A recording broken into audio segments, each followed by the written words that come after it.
इसमें एक और चीज़ बतानी है आप लोगों को, debt increases the financial risk of the enterprise. डेप्ट का यूज़ क्या करता है, हमारा फाइनेंशियल रिस्क बढ़ा देता है। तो what is financial risk?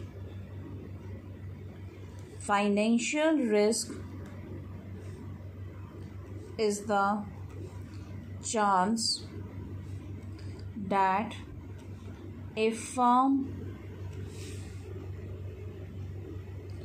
would fail to meet its payment obligations. Financial risk का मतलब सिंपल सी बात है कि हमारे पास जितनी भी जिम्मेवारियां हैं, ऑब्लिगेशन का मतलब योर रिस्पॉन्सिबिलिटी, योर जिम्मेवारियां, जैसे हमें इंटरेस्ट पे करना है, हमें प्रिंसिपल अमाउंट रिपे करना है, हम वो नहीं कर पाएंगे। इंटरेस्ट एंड प्रिंसिपल अमाउंट हम उसको रिपे नहीं कर पाएंगे। That is what is your financial risk. ठीक है।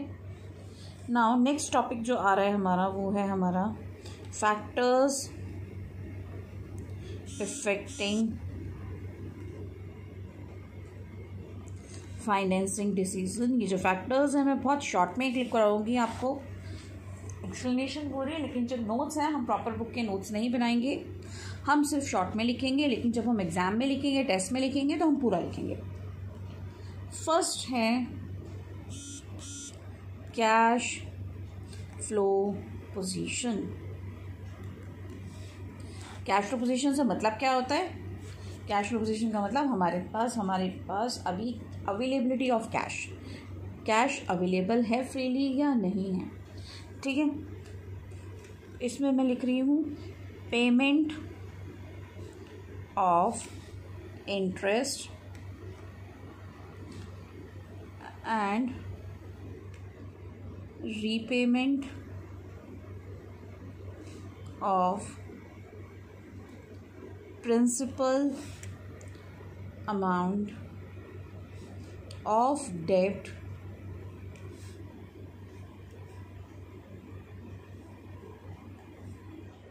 payment of interest and repayment of amount of debt is made in cash। Natural सी बात है, आप जो इंटरेस्ट पे कर रहे हो, आप जो डेट पे वो रीपेमेंट कर रहे हो, आपको क्या करना है?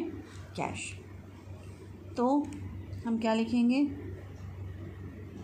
सो if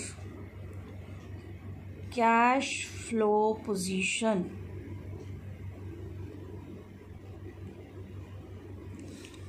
ठीक है, so if cash flow position is strong और stable, ठीक है, strong है या stable है, we will use debt। क्यों? क्योंकि हम इंटरेस्ट आराम से पे कर पाएंगे, हम रिपेमेंट कर पाएंगे।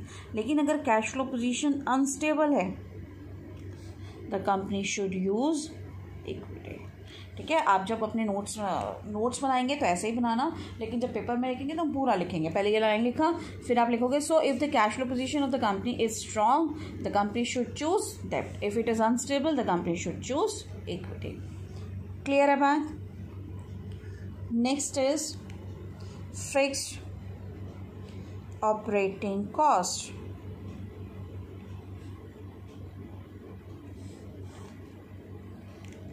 So there are certain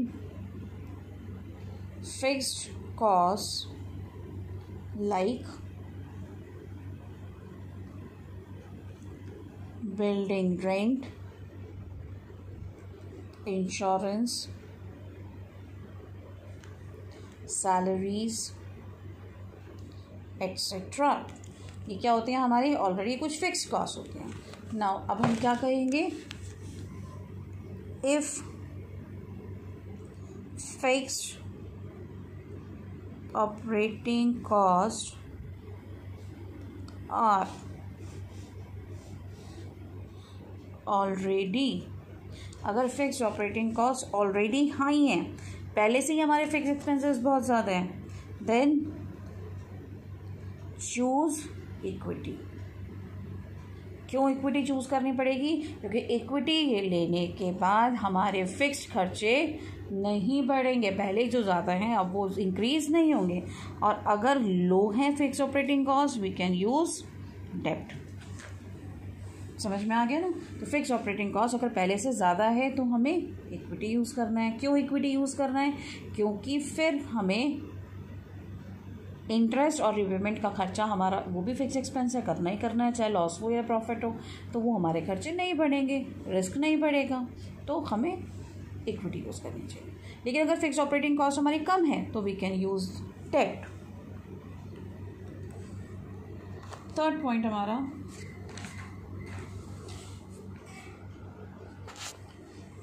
है कॉस्ट।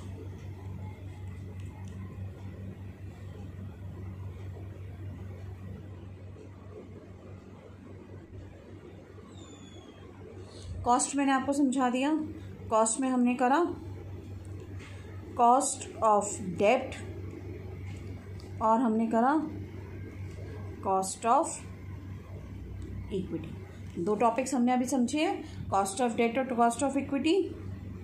तो अगर इफ द मैनेजर wants